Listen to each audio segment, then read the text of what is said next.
Welcome back. اور ابھی جیسے آپ دیکھ رہے تھے ہم بات کر رہے تھے انڈس ڈیلٹا کے ماضی کے بارے میں. تو ابھی ہم بات کریں گے انڈس ڈیلٹا کے حال اور اس کے مستقبل کے بارے میں. اور ہمیں اس وقت جوائن کر رہے ہیں ڈاکٹر سنیل کمار صاحب.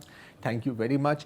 جن کی باقاعدہ P H D level research ہے. انفیکٹ ان کا جو ریسرچ تھیسس پیپر ہے the life of the Indus delta a more than human ethnography. اور اس میں جہاں تک مجھے سمجھ میں آ رہی ہے اس کا میں نے ایبسٹریکٹ ہی پڑھا ہے, بریف کی پڑھا ہے, یہ پوری ریور کی لائف کے بارے میں ہے. یہ صرف انسانوں کے بارے میں نہیں ہے. انسان ظاہر ہے اس پورے ایکو سسٹم کا ایک حصہ ہے, لیکن اس سے بھی بات آگے جاتی ہے. لیکن میں آغاز انسانوں سے ہی کرنا چاہ رہا ہوں کیونکہ ابھی ہم ایک ایگزیبیشن سے آ رہے ہیں, اس کو دیکھ کر آ رہے ہیں. بہت اس میں مزیدار قسم کی تحقیق ہوئی ہے. آپ یقیناً واقف بھی ہوں گے ان ساری باتوں سے. ان شہروں کے بارے میں, ان بندرگاہوں کے بارے میں جن کا اب صرف نام ہی بچا ہے. اب ظاہر ہے کہ یہاں پر لوگ انسان بستے تھے, ہاں, اور وہ وہاں سے ہجرت کر کے کہیں چلے گئے. ہجرت کا سلسلہ ابھی بھی جاری ہے انڈس ڈیلٹا میں. اس کی بنیادی وجوہات کیا ہیں؟ سر اب اس کو ہم دو پرسپیکٹوز میں دے سکتے ہیں کہ جو پاسٹ کی ہجرت ہے, جب ہم بور شہر کی بات کریں گے, ہم شاہ بندر کی بات کریں گے, ہم وہاں پر جو ہجرت تھی وہ ان کی زندگی کا پارٹ تھا. ٹھیک, کیونکہ ہمیں یہ سمجھنا پڑے گا کہ ڈیلٹا ہے کیا. اور جب میں اپنی ریسرچ میں بھی کہہ رہا ہوں لائف آف دا ڈیلٹا, تو وہ لائف آف دا ڈیلٹا ایک ڈائنامک پروسیس ہے. ڈیلٹا جگہ ہی ایسی ہے جہاں پر کنٹینیوسلی چینج آتی رہتی ہے. بالکل. سمندر کی لہروں کی وجہ سے, کوسٹل ارتھکویک کی وجہ سے, سونامیز کی وجہ سے, کبھی بہت بڑا سیلاب آ گیا ریور کی طرف سے, کبھی ریور نیچرلی, جب یہ میں بات کر رہا ہوں پری ڈیم کنڈیشن کی, جب کوئی ڈیم نہیں تھا ریور پر. تو یہ ساری جو ڈائنامک کنڈیشنز ہیں یہ ڈیلٹا کو بناتی ہیں.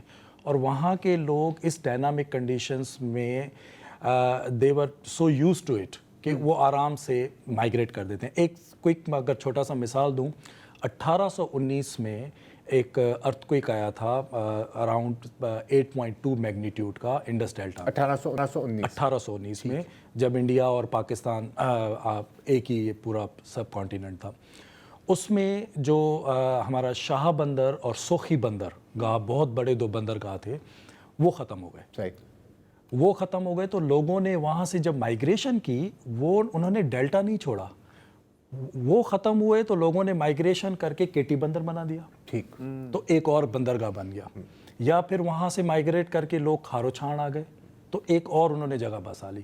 یہ ایک نیچرل پروسیس کی طرح مائگریشن ہوتا ہے, ہزاروں سالوں سے چلتی آ رہی تھی, صدیوں سے بھی نہیں, ہزاروں سال. جی بالکل. آج کی جو مائگریشن ہے وہ ایک ڈفرینٹ کنڈیشن کی ہے, جس میں ہیومن جو ہماری جو انٹرونشنس ہیں, ڈیمز کی صورت میں, ہم نے بیراجز کی صورت میں پانی کو ہم نے ایگریکلچر کے لیے جو یوز کر لیا ہے, جو کولونیل ایک تھاٹ ہے کہ ریور کو ہم ایک ریسورس ہی سمجھتے ہیں, ایکسپلائٹ کرو.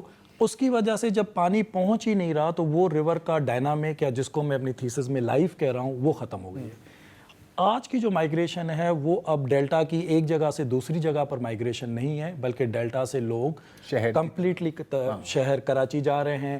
ایون بہت سارے لوگ میں ملا, ان کے فیملی ممبرز ایران کی طرف مائگریٹ کر کے چلے گئے ہیں.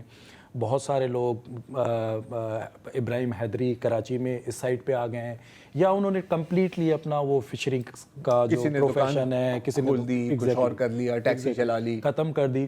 اب اچھا ایک چیز کوئکلی میں ایڈ کروں, ہم جب ڈیلٹا کی بات کرتے ہیں ہم زیادہ تر فوکس کرتے ہیں وہاں کے فشر مین پر. ایک اور بہت بڑی انڈس ڈیلٹا کی کمیونٹی وہاں پر رہتی ہے, جاٹ, اور ان کے جو کیملز, اونٹ, جن کو ساؤتھ ایشیا میں سوئمنگ کیملز آف کہا جاتا ہے. یہ ایک بہت نایاب نسل ہے دنیا میں اور کہیں نہیں ملتی. اونٹ جس کو ہم ویسے ریگستان کے لیے سمجھتے ہیں, یہ پانی میں رہتے ہیں. مطلب وہ شپ آف دا ڈیزرٹ کہتے ہیں, تو یہ باقاعدہ شپ ہے, یہ شپ ہی ہے. یہ پانی میں رہتے ہیں, مینگرووز میں رہتے تھے. اور جاٹ کمیونٹی کی, جاٹ جو ہیں وہ ساؤتھ ایشیا میں جانے اس لیے جاتے ہیں کہ دے آر دا کیمل ہرڈرز, جت جس کو ہم کہتے ہیں, سوری سندھی.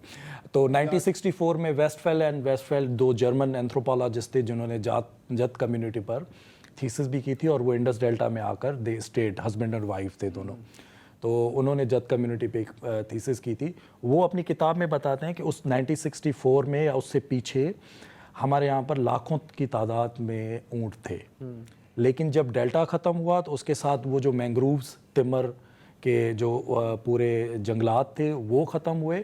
تو ان جتوں کو جو نومیٹک لائف اسپینڈ کرتے تھے, جو ان مینگرووز کے بیچ میں رہتے تھے اپنے اونٹوں کے ساتھ, ایک مینگروو پیچ سے دوسرے مینگروو پیچ پہ جاتے تھے, ان کی بھی پوری لائف ہسٹری, پورا کا پورا ان کا رہن سہن, لائف اسٹائل, کلچر وہ ختم ہو گیا.